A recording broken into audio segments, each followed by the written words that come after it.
Greetings, Earthlings, and welcome back to my channel. Today's subject is going to be the things I have learned on travel day one.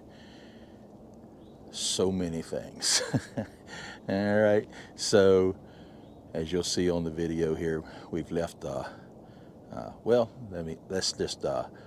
start it off with rolling that intro, and then we'll get back to the video and things that I've learned.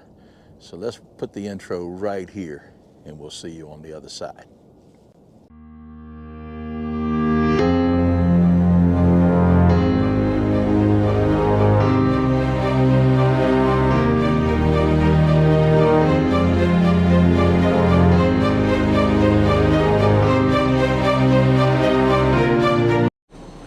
Well, we finished up our 2.5-week stay here at Rockahawk Campground in Lenexa, Virginia, and we are ready to pull out and head toward Fairplay, South Carolina.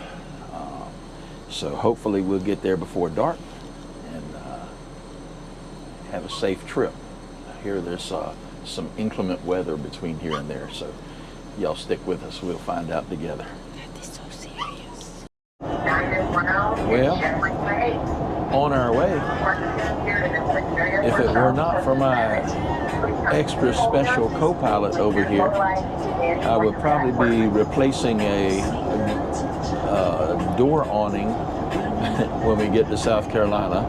Apparently I had neglected to put the awning in, and my beautiful wife looked out the window and noticed that it was still out and was able to retract it as we were going down the road.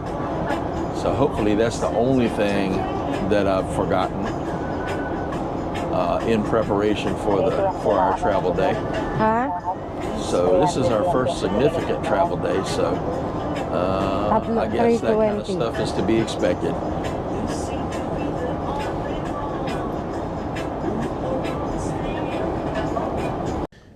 Okay,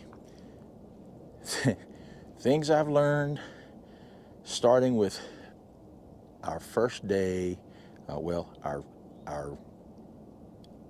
when we started out on our adventure. We were leaving Lenexa, Virginia, and headed to Fairplay, South Carolina. It's about an 8-hour trip. First event happened about maybe 5 miles from Rockahawk Campground, where we were previously staying. Going down the road, and my wife happened to look out the window, and she says, "Hey, the awning is still out." Fortunately, it was the little awning over the door, just a small awning, but I was like, oh my goodness. So I was able to guide her successfully to bringing that in as we traveled. So no harm, no foul there. So that was pretty good. So we got onto the interstate, and we're doing pretty good, making pretty good time. I think the next event happened, someone come alongside us blowing the horn, and I've already learned that when somebody blows the horn, hey, you need to pay attention, because they're getting ready to tell you something is not right. So nice couple pulled alongside of us, and she mouthed and pointed toward the back, and I could understand what she was saying. Your bikes are loose.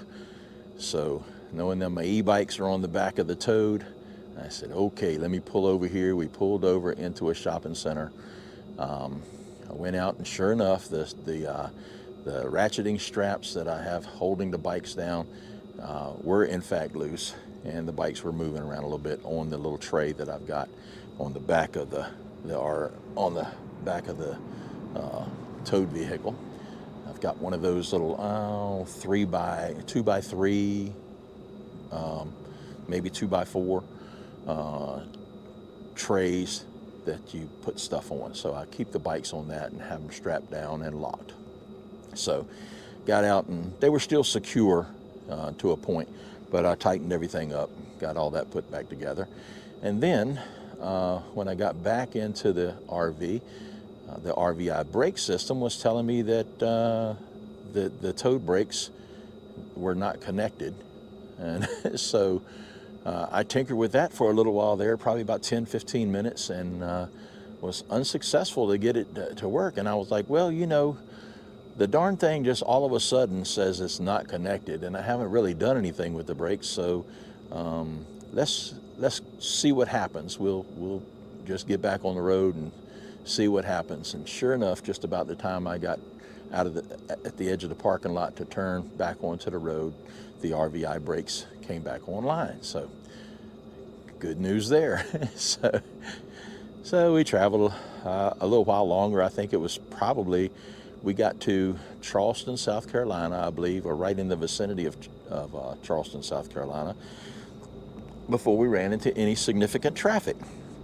So you have to bear with the cars coming by. They've got me right next to a highway here, so or I don't know if it's a highway, a little dirt road that gets a significant amount of traffic. Not dirt, but paved. So we come up on a traffic jam, and well, I guess I should say, first off, before that, I noticed as we were going south on 81, I see another RV, I think it was a fifth wheel, that was going north on 81, and he actually had his slide out.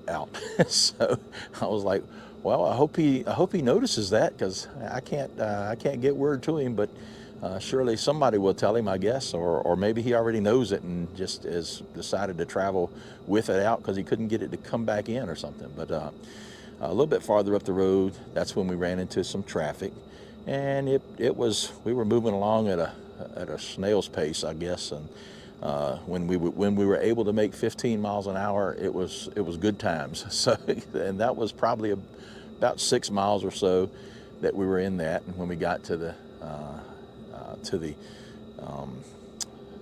cause of the traffic jam, it was a flatbed tow truck that looked like it had two vehicles on it, both pickup trucks, and they were no longer on it, and the tow truck was rested on top of a guardrail. So it was a mess, to be sure, but traffic was, for the most part, everybody stopped. It was slowed down to look, and that's what was creating the traffic jam, because one lane was open. So we got past that, and everything was good for a while, and then we hit another little traffic jam, and don't know what the cause of that was, but it slowed us down a little bit more. So we ended up getting to Fair Play, Thousand Trails, Carolina Landing is where we're at now. And we've discovered that the roads here, well, we got in, I guess, about 7:30, so the office was closed. There was no one to guide us to our site. I don't even know if they do guide you to your site, but we did have an assigned site because apparently, from what the lady in the office tells me, this is the largest site in the place that we're on, although the one right next door to us looks a little bit longer. But she said that this one was the only one that would accommodate our 45-foot long motorhome. So when we were here, I missed my turn coming in. I looked at the map and seen where we were going, and man, it really come up on me quick. So I missed our turn that goes to our campsite. So I tried to go around, and found out that, man, the roads are extremely narrow here. And I missed this spot that we're on. I come right by this little road right here, and not realizing that this was the spot that I was supposed to be on. And I was trying to get back to the office up here, and I made a kind of a wide turn around here, but there's a stump that's sitting right alongside the road over here. The tree has been cut down, but the stump is probably about 2 foot tall, maybe a little bit taller than 2 foot, but it's right on the edge of the road, and I made as wide a turn as I could get around it. It wasn't wide enough. Let me give you a little preview of that. I don't know if you can see that or not, but that's the results of not quite wide enough. So that door was just repaired. One of those doors was just repaired in the shop, and the other one, now I got to figure out two of them. But as fate would have it, and the Lord loves me like He does, no injuries, no major damage other than them door panels. And my neighbor across the hall here, a nice gentleman named Rick, come over and looked at it. He says, we need to take that door off of there and take a look at it. He says, believe it or not, I'm a retired tinsmith. So that's on the books for sometime during this adventure. As soon as this wonderful South Carolina weather will accommodate us. As it turns out, we left Virginia and headed south to get to warmer weather, and doggone, it seems that they've got a foot or more of snow in Tallahassee, Florida, and Pensacola, Florida, and we just got a little light dusting, but it's been frigid cold. In fact, I just now finished up helping the maintenance guy for the park fix a busted water pipe that was over here. So and apparently there's more than one throughout the park. But he got that one straight, and we're on to bigger and better things. Now, let me tell you the reason I'm telling you about this instead of showing you about it, because that's one of the other things I learned on this adventure. Apparently, when you have an 8-hour travel day, I thought ahead, and I hooked the GoPro into power.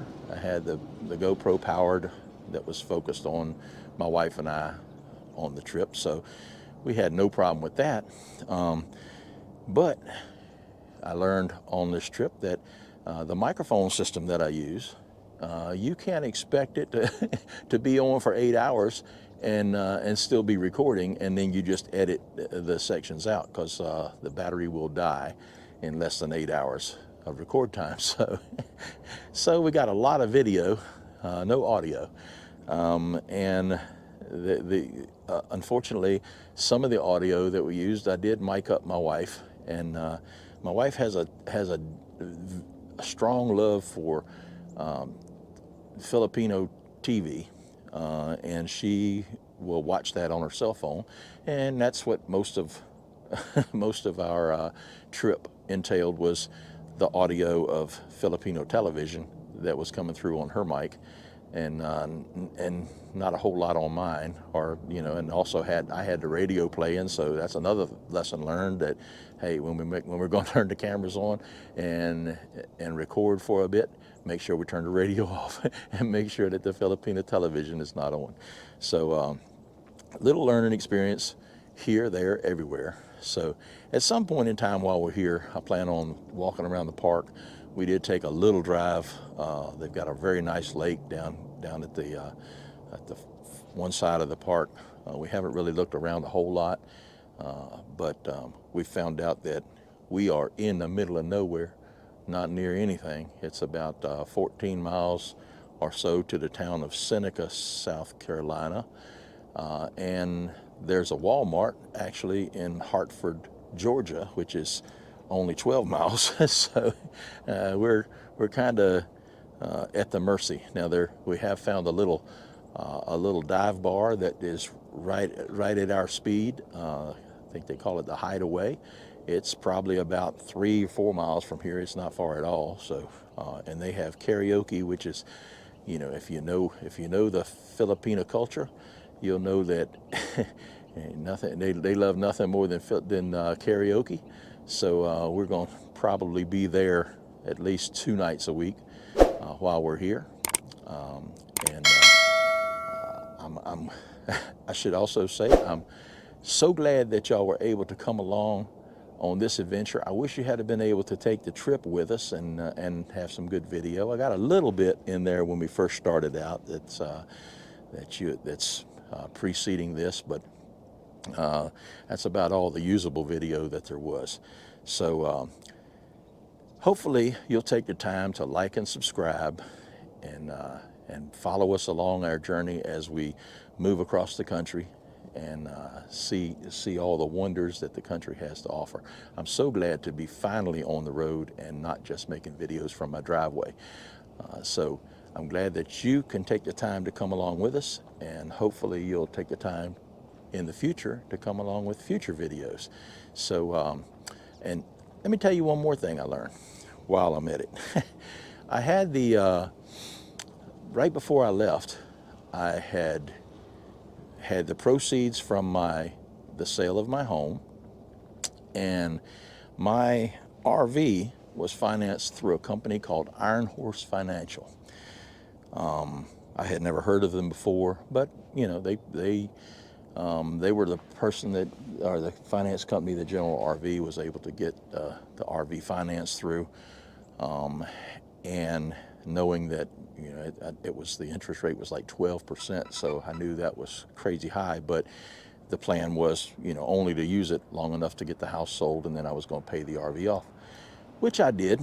I called Iron Horse from the bank, actually, and asked for a payoff amount, and explained to them that I was at the bank to get a certified check so I could send it in. So I needed a payoff amount that was going to be good, you know, for at least 10 days, or I think I told them at least a week while the check was in transit.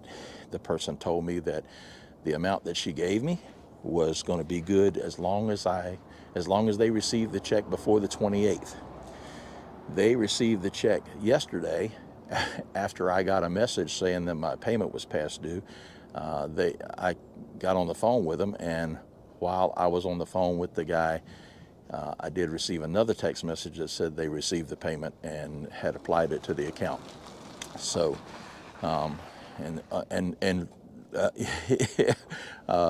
so once I'll be right with you, Chris or Craig. So once that was confirmed, the gentleman told me that we're still a balance on the account of $210 and some change, I think.